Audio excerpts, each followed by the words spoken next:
नमस्कार दोस्तों, मैं आप सभी का अपने YouTube चैनल योग पर संस्थान पर स्वागत करती हूँ।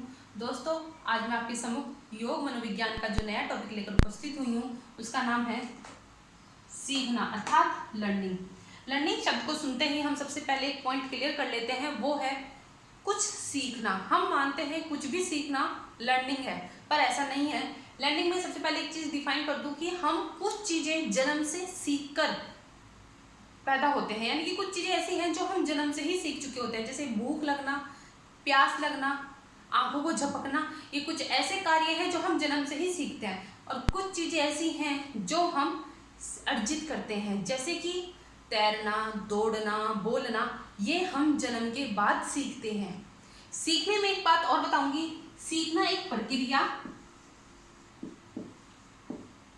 यानी कि प्रोसेस और परिणाम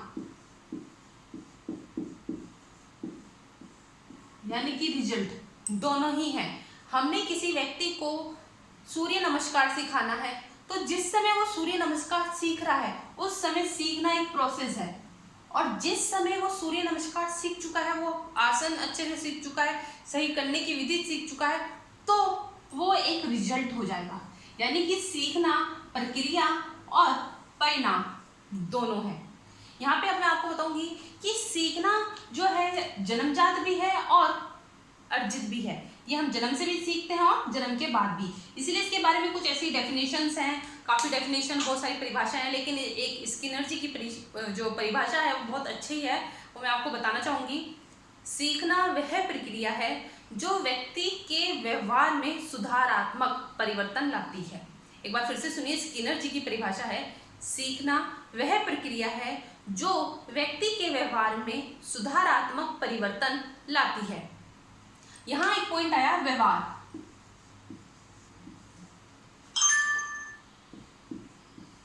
व्यवहार यानी कि किसी भी क्रिया या उत्तेजना के प्रति की गई अनुक्रिया जो है व्यवहार है। किसी भी स्टिमुलस के प्रति किया गया कोई भी रिस्पॉन्स हमारा व्यवहार कहलाता है। तो व्यवहार यानी कि लर्निंग वो हुई जो हमारे व्यवहार में परिवर्तन लाए।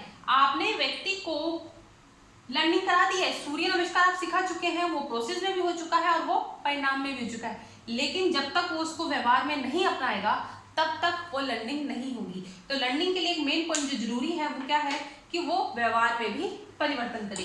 ये तो बात हुई लर्निंग के स्वरूप की, लर्निंग की परिभाषा की, अर्थ की। अब हम बात करेंगे लर्निंग की प्रकृति की और विशेषता की।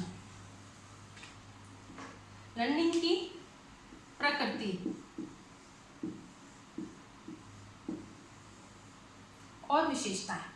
सबसे पहले लर्निंग की प्रकृति में हमने अभी बात की है कि लर्निंग की जो प्रकृति है वो प्रक्रिया और परिणाम दोनों है। दूसरा, लर्निंग जन्मजात और अर्जित।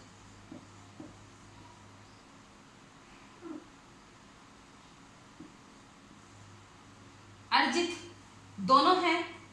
उसके अलावा जो लर्निंग है वो एक ऑब्जेक्टिव होता है। लर्निंग करने के पीछे हमारे पास कोई ना कोई कारण होता है, यानी कि वो लर्निंग जो है उद्देश्यपूर्ण है।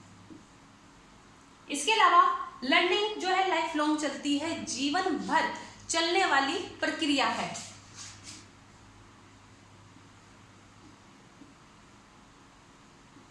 ये जीवन भर चलने वाली प्रक्रिया है। उसके अलावा लर्निंग में 3 महत्वपूर्ण तत्व होते हैं, जिसमें पहला होता है ज्ञान, दूसरा सीखना और तीसरा धारणा यानी कि उसको धारण करना।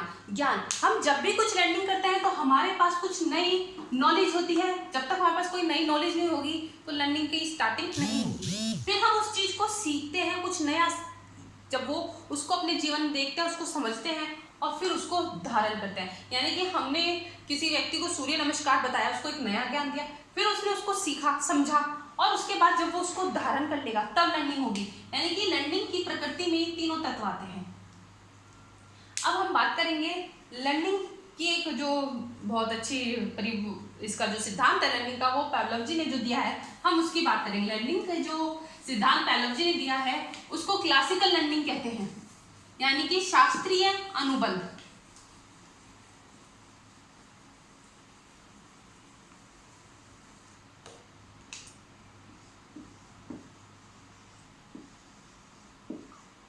पावलोव जी ने क्लासिकल लर्निंग पर एक जो डेफिनेशन दी है, सिद्धांत दिया है,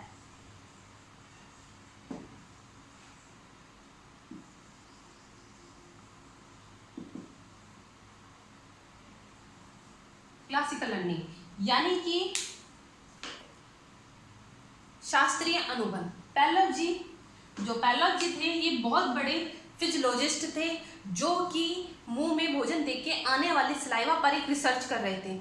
उन्होंने उस रिसर्च में एक कुत्ते को लिया था, उस कुत्ते के लिए एक स्पेशल टाइप का बॉक्स बनाया था जिसमें एक घंटी की आवाज बजने से उनका नौकर खाना लाता था। कुत्ते को उस खाने को देख के जो सलाइवा बनता था, वो उस सलाइवा को इकट्ठा करके उस पर रिसर्च कर रहे थे। अब उन्होंने क्या देखा कि बेल बजने पर खाना आने में 10 मिनट हो या 20 मिनट हो, कुत्ते के मुंह में सलाइवा बिना खाना देखे भी आने लगा था। यहां उन्होंने तब क्लासिकल लर्निंग थ्योरी दी, यानी कि शास्त्रीय अनुबंध सिद्धांत दिया।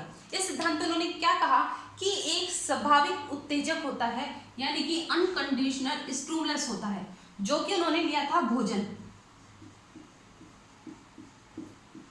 उस स्टिमुलस का, उस उत्तेजना का जो एक स्वाभाविक क्रिया थी वो थी लार, यानी कि अनस्टिमुलस जो रिस्पॉन्स था वो थी लार। फिर उन्होंने क्या देखा कि उस अनकंडीशनल स्टिमुलस के साथ उन्होंने एक कंडीशनल स्टिमुलस लगा दिया। ये क्या था? ये थी वो घंटी जिसके बजते ही भोजन आता था।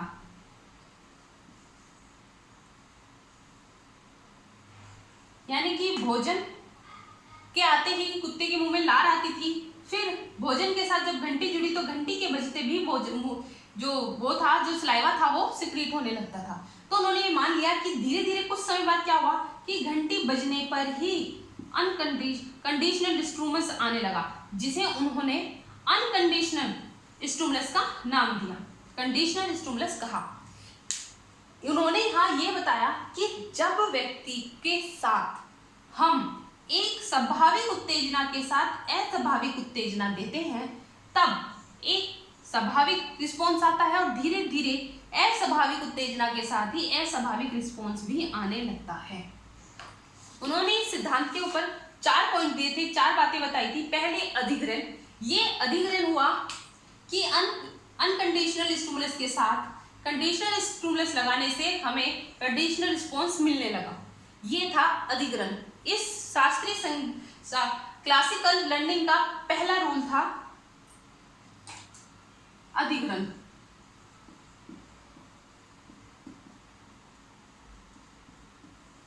दूसरा इन्होंने जो रूल दिया वो दिया इन्होंने विलोपन। विलोपन में इन्होंने क्या कहा कि जब हम अनकंडीशनल स्टिमुलस यानी कि अस्वाभाविक उत्तेजना के साथ स्वाभाविक उत्तेजना देने लगते हैं तो धीरे धीरे अस्वाभाविक उत्तेजना का लोप हो जाता है और व्यक्ति जो है वो कंडीशनल स्टिमुलस के साथ ही कंडीशनल रिस्पॉन्स देने लगता है। फिर इन्होंने एक जो इसके बाद का तीसरा रूल दिया था वो दिया था सामान्यीकरण। सामान्यीकरण का मतलब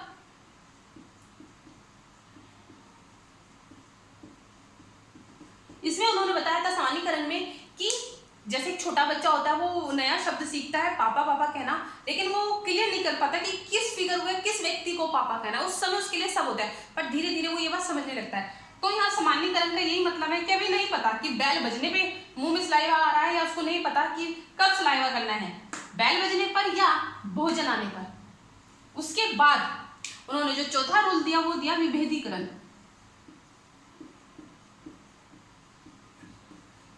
विभेदीकरण में उन्होंने क्या बताया कि व्यक्ति जो है धीरे धीरे उसमें अंतर करना सीख जाता है।